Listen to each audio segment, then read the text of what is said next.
Saya akan menjelaskan apa yang dimaksud dengan ancaman. Ancaman adalah setiap upaya, pekerjaan, kegiatan, baik dari dalam maupun dari luar negeri, yang dinilai atau dibuktikan dapat membahayakan keselamatan bangsa, keamanan, kedaulatan, keutuhan wilayah negara Republik Indonesia, dan kepentingan sosial di berbagai aspek. Yang akan kami jelaskan di video ini adalah ancaman di bidang pertahanan dan keamanan yang merupakan salah satu jenis ancaman terhadap NKRI. Wujud ancaman di bidang pertahanan dan keamanan pada umumnya berupa ancaman militer.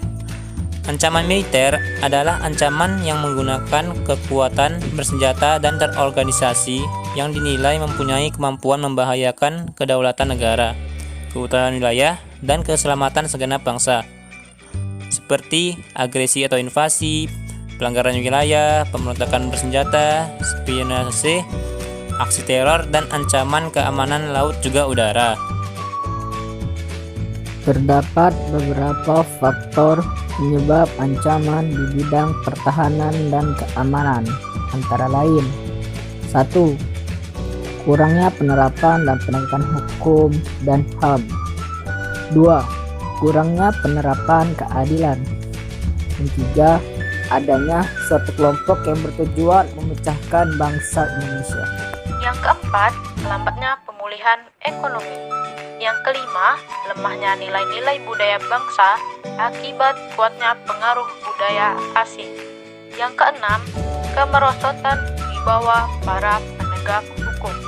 Dan yang terakhir, ketidakmerataan pembangunan yang menimbulkan berbagai rasa tidak puas dan keputusasaan di masalah SARA atau suku, agama, ras, dan antar golongan. Ya, sejauh ini informasi terbaru yang kami kumpulkan bahwa setidaknya 10 orang meninggal dunia dan juga 40 telah menjadi korban dari insiden ledakan bom di 3 gereja tersebut. Selain di Gereja Kristen Indonesia di Jalan Arjuno, ledakan juga mengguncang di gereja di Jalan Diponegoro, Surabaya, Jawa Timur. Satu persatu warga yang sedang beribadah di Gereja Kristen Indonesia di Jalan Diponegoro, Surabaya dievakuasi petugas kepolisian. Sejumlah warga terlihat panik sesaat setelah kejadian. Salah satu warga menyebutkan terdengar ledakan bom di parkiran sepeda motor Gereja Kristen Indonesia. Warga terkaget saat melihat beberapa helm sepeda motor warga terangkat ke atas akibat ledakan. Agak keras ya, Dik.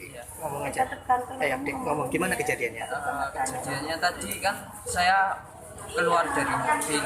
Ya. Nah, di situ tiba-tiba ada motor bawa kayak kardus gitu, dengan klaksonnya diteruskan. Jadi tet itu masuk, tiba-tiba meledak.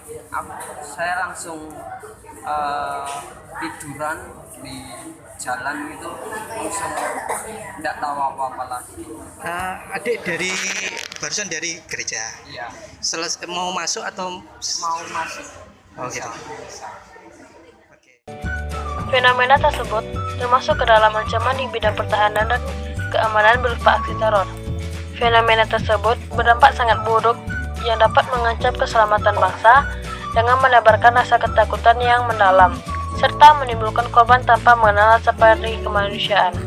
Sasaran aksi teror dapat menimpa siapa saja, sehingga sulit diprediksi dan ditangani dengan cara-cara biasa. Berikut adalah beberapa solusi dari fenomena tersebut, antara lain: 1. Keamanan instansi dalam pemerintahan yang menjadi tanggung jawab masing-masing juga perlu mendapat kontrol yang baik. 2. Mempelajari berbagai modus aksi teror yang pernah dilakukan maupun yang kemungkinan untuk dilakukan.